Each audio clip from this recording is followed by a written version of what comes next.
क्रिस्त में मेरे बहुमूल्य भाइयों और बहनों, आप सबों को जय यीशु। हमारे उद्धारकर्ता प्रभु यीशु क्रिस्त की प्रेम, कृपा, शांति, अनुग्रह, आशीष और सदा सर्वदा आपके एवं आपके परिवार के साथ रहे। और परमेश्वर आज के आपके दिनचर्या कार्य में सफलता प्रदान करे, सबों को अच्छे स्वस्थ प्रदान करे। प्रिय विश्वासियों, आज माता कलीसिया और ये सामान्य काल का 7वां इतवार मना रही है। और आज के सप्ताह के बाद, इतवार के बाद, यानी आने वाले बुधवार से हम एक नए काल में प्रवेश करने जा रहे हैं, जिसे हम कहते हैं चालीसा काल। चालीसा काल आने वाले बुधवार राख बुध से ऐश वेडनेसडे प्रारंभ होता है। और विशेष करके 40 काल में हमारे प्रभु यीशु क्रिस्त के दुख भोग, मरण और मृत्यु और पुनरुत्थान के बारे में मनन चिंतन करते हुए योग्य रीति से मनाने के लिए तपस्या या उपवास के द्वारा हम अपने आप को तैयारी करने जा रहे हैं। और जी क्रिस्त में प्यारे भाइयों और बहनों, आज के तीनों पाठ हमें दो महत्वपूर्ण और सीख देता है। ये पहली शिक्षा है और उस व्यक्ति से और कैसे हम संबंधित कर सकते हैं जो हमसे नफरत करता है, और दूसरा, और जिस व्यक्ति से हम प्यार नहीं करते हैं और जिसे हम अपना दुश्मन मानते हैं, और उनको हम कैसे प्रेम करेंगे या उनके साथ कैसे हम रिश्ता बनाएंगे। जी हाँ, क्रिस्त में प्यारे भाइयों और बहनों, और आज ऐसी एक दुनिया में हम जीवन यापन कर रहे हैं, लोग एक दूसरे घृणा करते हैं और एक दूसरे के प्रति मन में रंजिश रखते हैं और बदलने की भावना के साथ जीवन में आगे बढ़ते हैं, और इसलिए अशांति का माहौल बन जाता है। एक दूसरे से और उसके घृणा करते हैं और दुश्मनी निकालने के लिए मौका देखते हैं। पुराने विधान में भी, मूसा के समय में भी ऐसे कुछ नियम थे और लोगों ने उसको पालन किया था। और आंख के बदले में आंख, दांत के बदले में दांत। यदि आज की भाषा में यदि बोले, हम ईंट का जवाब और पत्थर से देना। जी हाँ, क्रिस्त में प्यारे भाइयों और बहनों, और लेकिन मूसा ने और ये पुराने कानून देने के 500 साल के बाद उन्हें एक नया नियम भी उन्हें दिया है। वो नया नियम क्या था? वह है, और अपने पड़ोसी से प्रेम करो और अपने दुश्मन को क्षमा करो, अपने शत्रु से और प्यार करो करके उन्हें दिया है। तभी ही हम पवित्र बन सकते हैं। जी हाँ, क्रिस्त में प्यारे भाइयों और बहनों, लेकिन हम में से हर एक व्यक्ति क्यों पवित्र बनना है? आज का पहला पाठ है लेवी ग्रंथ अध्याय 19 पद संख्या 1 से 2 हमें ये कहता है, और वहां और ईश्वर कहते हैं, मैं तुम्हारा ईश्वर पवित्र हूं, इसलिए तुम भी पवित्र बनो। और सुसमाचार में हमने ये संदेश हम पढ़ चुके हैं, be perfect as your heavenly father is perfect. और जो हमारे परम पिता जो पूर्ण है, जो पवित्र है, उसी प्रकार आप भी पूर्ण बनो, पवित्र बनो करके हमें एक संदेश देते हैं। जो पूर्ण है, जो पवित्र है, और वह ईश्वर का दर्शन कर सकते हैं। और इसलिए हमें से हर एक व्यक्ति पवित्र होना जरूरी है और अपने आप में पूर्ण होना बहुत जरूरी है। जी हाँ, क्रिस्त में प्यारे भाइयों और बहनों, लेकिन आज के सुसमाचार और हमसे एक सवाल पूछते हैं कि अपने दुश्मन को कैसे प्यार करना चाहिए और दुश्मनों के साथ किस प्रकार के व्यवहार करना चाहिए करके हमें स्पष्ट रूप से हमें बतलाता है। जी हाँ, क्रिस्त में प्यारे भाइयों और बहनों, और आज के सुसमाचार के लिए अच्छी तरह से उसको पढ़े, मनन चिंतन करें, और हमें पता चलता कि हमारा कौन है हमारा दुश्मन। और आज के सुसमाचार के अनुसार हमारे जीवन में कितने प्रकार के और ये दुश्मन है या शत्रु है करके हमें बतलाता है। और सर्वप्रथम ये पहला दुश्मन वह है और जो हमसे और आपसे घृणा करते हैं, और दूसरा दुश्मन जो आपको श्राप देते हैं, आपको और तुम्हें और आपको श्राप देता है, और तीसरा दुश्मन वह है जो आपके वस्त्र या धन और दौलत को, संपत्ति को वो ले लेते हैं या छीन लेते हैं। और चौथा दुश्मन वह है और जिसने आपसे कुछ मांगा है लेकिन आपने और उन्हें देने के तैयार नहीं है। और पांचवा दुश्मन वह है जो आपसे आपसे आपके ऊपर वार करता है।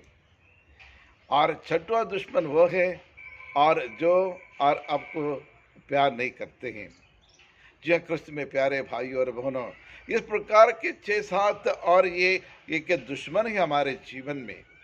लेकिन इन दुश्मनों को भी और ठीक करने के लिए और उन दुश्मनों को दिल जीतने के लिए हमें क्या क्या करना चाहिए। हम बदले के बदले में बदला नहीं ले सकते हैं, आंख के बदले में आंख हम नहीं कर सकते हैं। लेकिन आज के सुसमाचार में ये बतलाता है और कि हम अपने दुश्मनों को प्यार करो। बाइबल कहती है सन लूका सुसमाचार अध्याय 6 और पद संख्या 27-28 और हमें ये बताता है, सर्वप्रथम अपने दुश्मन से प्रेम करो और जो आपसे बैर करते हैं और उनकी भलाई करो और जो आपसे दुर्व्यवहार करते हैं और उनके लिए भी आप प्रार्थना करो। और जो व्यक्ति आपको परेशान करते हैं, जो आपके अपमान करते हैं और आपके श्राप देते हैं, आप उनको आशीर्वाद दे दो। जो व्यक्ति आपके गाल में मारते हैं, आप उसके लिए एक दूसरा गाल भी उन्हें दिखाओ। यानी इस प्रकार प्यार से ही, क्षमादान से ही उनकी अपने दुश्मनों को और अपने शत्रुओं का दिल हम जीत सकते हैं। जी हाँ, क्रिस्त में प्यारे भाइयों और बहनों, लेकिन हमारे दुश्मन को प्यार करने की जरूरत क्या है? और इसलिए जरूरत है हमारे दुश्मनों को प्यार करने के लिए प्रभु यीशु क्रिस्त, और प्रभु यीशु ने स्वयं अपने जीवन काल में कर दिखाया है। प्रभु यीशु आपके और मेरे सारी मानव जाति के पापों को मिटाने के लिए और प्रभु यीशु को अपना जीवन गंवाना पड़ा है। सारा जीवन आपके खातिर, मेरे खातिर, इस दुनिया को, मानव जाति को मुक्ति देने के लिए अपने जीवन को पूरे के पूरे निछावर करना पड़ा, बलिदान चढ़ाना पड़ा। जी प्रिय विश्वासियों, और प्रभु यीशु के जिन लोगों ने उन्हें सताए थे, जिन लोगों ने उनके परेशान किए, उन्हें कोड़े से मारे थे और क्रूस पर चढ़ाए थे, और उन सबों के लिए प्रभु यीशु ने पिता परमेश्वर से प्रार्थना, प्रभु इन्हें क्षमा कीजिए, ये लोग नहीं जानते ये क्या कर रहे हैं। प्रिय विश्वासियों, जब तक हम अपने दुश्मन को, शत्रुओं को हम क्षमा नहीं करेंगे, तब तक हमारे पापों की क्षमा नहीं मिल सकती है और हमारे जीवन में खुशी से शांति का जीवन बिता नहीं सकते हैं। हमेशा हमारे मन में वो घटते रहेगा और इसलिए हमें एक दूसरे की क्षमा करना, एक दूसरे से प्रेम करना और दुश्मन से अच्छे संबंध बनाना और उनके जीवन में सुधार लाना और हमारा परम कर्तव्य है। क्योंकि हमारे मास्टर, हमारे प्रभु यीशु क्रिस्त ने यही मार्ग दिखाया, love your enemies, love your neighbour. अपने पड़ोसी से प्रेम करना पड़ेगा, दुश्मन से प्रेम करना पड़ेगा, जो हमें श्राप देते हैं और उनके लिए आशीष देना पड़ेगा, और जो बदला लेने के लिए हमेशा मौका देखते रहते हैं और उनके परिवर्तन के लिए हमें प्रार्थना करनी पड़ेगी। परिवार में भी हमें यही देखने को मिलता है, एक दूसरे से नफरत करते हैं, एक दूसरे से घृणा करते हैं, बर्दाश्त की शक्ति क्षीण हो चुकी है और लोग और हमेशा मन में रखते हैं उस बातों को, जब मौका मिल जाते उसको बदला लेने की कोशिश करते हैं। लेकिन क्रिस्तीय जीवन ऐसा नहीं है, क्योंकि हमारे प्रभु यीशु ने एक अच्छी शिक्षा सिखाई और उस शिक्षा को पालन करके गए। इसलिए ईश्वर के प्रभु यीशु की शिक्षा को पालन करने से हम पवित्र बन सकते हैं, हमारा हृदय निर्मल हो जाता है, पवित्र बन जाता है। इसलिए आज के दूसरे पाठ में हमने देखा कुरिन्थियों के नाम संत पौलुस का पहला पत्र अध्याय 3 पद संख्या 16 से 17 और 23 तक है। और कुरिन्थ लोग और अपने आप को बहुत बड़ा मानते थे और अपने आप को अधिक होशियार मानते थे, और वो ये सोचने लगे और हम ही अच्छे लोग हैं, हम ही परफेक्ट लोग हैं, और जो ईश्वर के प्रति ईश्वर का ज्ञान, ईश्वर की योजना, ईश्वर के कार्यों का ज्ञान सिर्फ अमीर लोगों के मालूम है, दूसरे लोग के कुछ भी नहीं मालूम नहीं है। दूसरे लोग एक इंसान के रूप में ये लोग कंसिडर नहीं करते थे और दूसरे से बैर करते थे और घृणा करते थे और उनसे बदला लेने की कोशिश करते थे। और इसलिए सारे कोरिंथियों का और कोरिंथी लोगों का एक समस्या की मूल जड़ है घमंड था। वो घमंड ने और उनको विनाश को लेके गया। इसलिए पौलुस उनके बीच में एक संदेश देते हैं कि आप एक दूसरे को और एक दूसरे से और घृणा मत करो, बैर मत रखो। और फर्स्ट कोरिंथियंस चैप्टर 3 वर्स 17 में वो कहते हैं, आप पवित्र आत्मा का, आप लोग पवित्र मंदिर हैं और आप लोग के ईश्वर का मंदिर है और ईश्वर का मंदिर में और ईश्वर की आत्मा निवास करता है।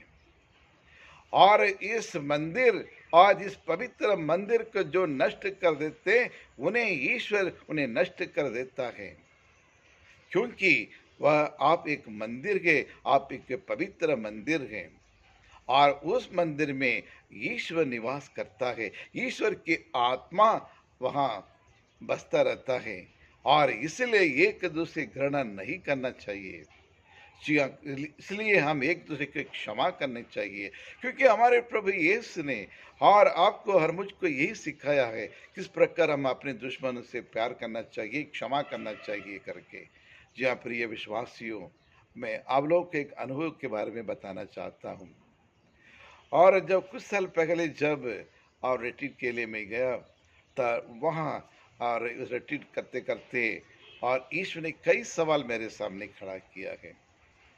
हर साल रिट्रीट के लिए आते हो और कहीं भी जाते हो या रोज प्रार्थना करते हैं, लेकिन आपके मन में और एक चीज़ है, एक बात है जो कई लगभग 8-10 साल से और उस अंधकार से आप बाहर नहीं निकल पाए।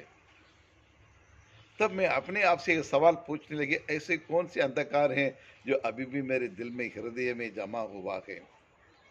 तब धीरे धीरे प्रार्थना के द्वारा पवित्र आत्मा ने और मुझे समझाया कि आपने कई वर्षों से, लगभग 8 वर्षों से और किसी व्यक्ति की उस इसी से बातचीत नहीं करते हैं और घृणा करते हैं और उनको क्षमा नहीं किया है, और वही और एक स्टम्बलिंग ब्लॉक बन के, एक बाधा बन के आपके आध्यात्मिक के जीवन में आगे बढ़ने नहीं देता है।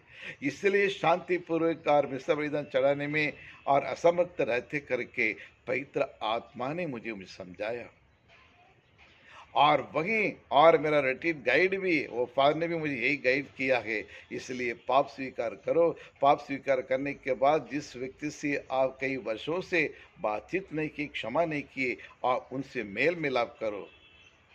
प्रिय विश्वासियों, बहुत कठिन से और महीना भर लगा कि उनसे क्षमा मांगने के लिए और उनसे मेल मिलाप करने के लिए, लेकिन जिस दिन उनसे मैं मेल मिलाप किया है और क्षमा मांगा है, उसी दिन से सारी बाधाएं टूट चुकी थी और मेरे मन में तन में एक हल्का सा महसूस करने लगा, ईश्वर की शांति कृपा से, और मेरे पूरे तन मन में वो भरने लगा।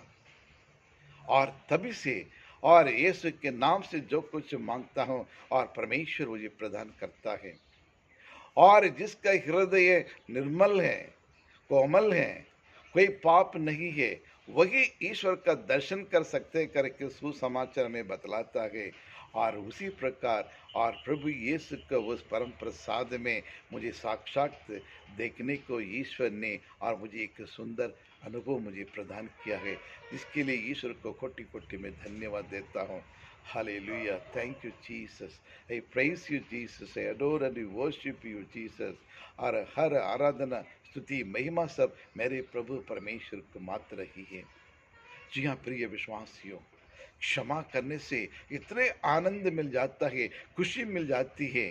हाँ, हमारे मन के हर प्रकार के अंधकार तो जल जाता है, जो डर है, जो भय है, सब कुछ और दूर हो जाता है। वहाँ ईश्वर निवास करने लगते हैं और ईश्वर हमें मार्गदर्शन दिखाने शुरू कर देते हैं। ये मेरा अनुभव है प्रिय प्रिय विश्वासियों। इसलिए आज ईश्वर के सामने घुटने टेक कर अपने पुराने पापों के लिए प्रयाचित करते हुए प्रार्थना करें। जिन जिन लोगों से आप नफरत करते हैं या जो लोग आपसे नफरत करते हैं, उनके लिए प्रार्थना करना, उनको क्षमा करना और उनसे प्रेम करना, और इसी तरह आप भी और इस अनुभव आपको भी मिलेगा। उसके लिए हम सब मिलकर ईश्वर से प्रार्थना करें। हम प्रार्थना करें। ये सर्वशक्तिमान शाश्वत परमेश्वर, हम आपको तहे दिल से धन्यवाद देते हैं प्रभु। आप अपने दुश्मनों को प्यार किया है, वैसे हम भी एक दूसरे को, हमारे दुश्मनों को भी प्यार करने के लिए वो शक्ति बल हमें प्रदान करें। कई बार हमारे लिए बहुत कठिन लगता है कि अपने दुश्मन से प्यार करने के लिए, उनसे बातचीत तक करने के लिए मुश्किल हो जाता है। लेकिन हमें धैर्य दे, साहस से भर दे प्रभु, ताकि हमारे शत्रुओं से भी हम प्रेम कर सकें और अपने दुश्मनों को भी हम क्षमा कर सकें प्रभु। और साथ साथ प्रभु, आप हमें अपनी पवित्र आत्मा से भर दे, पवित्र आत्मा के फलों से हमें अभिषेक करें, ताकि हम आपके बताए हुए मार्ग पर चलकर एक अच्छे क्रिस्तीय जीवन बिता सकें। और इसी के साथ साथ हमारे देश की और विकास के लिए, उन्नति के लिए, परिवार की उन्नति विकास के लिए हम प्रार्थना करते हैं। और ये भूकंप से कितने, ना जाने कितने लाखों लोग बेघर हो गए, हजारों लोग अपने जीवन गंवाए, अनेक बच्चे, छोटे बच्चे अनाथ हो चुके हैं। इन सबको आपके पावन हाथों में मैं सौंप देता हूँ प्रभु। इनके देख रेख करने वाला परमेश्वर आप ही है, क्योंकि आपने हर एक मनुष्य को और हर एक बच्चों को अपने स्वरूप में, समानता में बनाया, और आप ही इनकी रक्षा करने के लिए अपनी पवित्र लहू बहाकर हमें पापों से बचाया प्रभु। और इस टर्की में और सीरिया में जितने भी लोग और अपने जीवन गंवाए, आप उनको आत्म शांति प्रदान करें। जो लोग अनाथ हो चुके हैं, जो बच्चे अनाथ हो चुके हैं, उनके आप माँ बाप बनकर उनकी देख रेख करें प्रभु। और हमारे सारे पापों के लिए हम क्षमा मांगते हैं। हम आपस में और एक दूसरे दुश्मन नहीं और रंजिश नहीं, लेकिन एक दूसरे से प्यार करें और एक दूसरे को क्षमा करते हुए आपके ही बताए हुए मार्ग पर चलने की हमें कृपा प्रदान करें। और विशेष करके आने वाले ये 40 से काल में हम एक योग्य रीति से अपने आप को आध्यात्मिक की तैयारी करते हुए ईश्वर के अनेक वरदान को हम प्राप्त कर सकें। यही प्रार्थना हम करते हैं हमारे प्रभु यीशु क्रिस्त के द्वारा। आमीन, आमीन।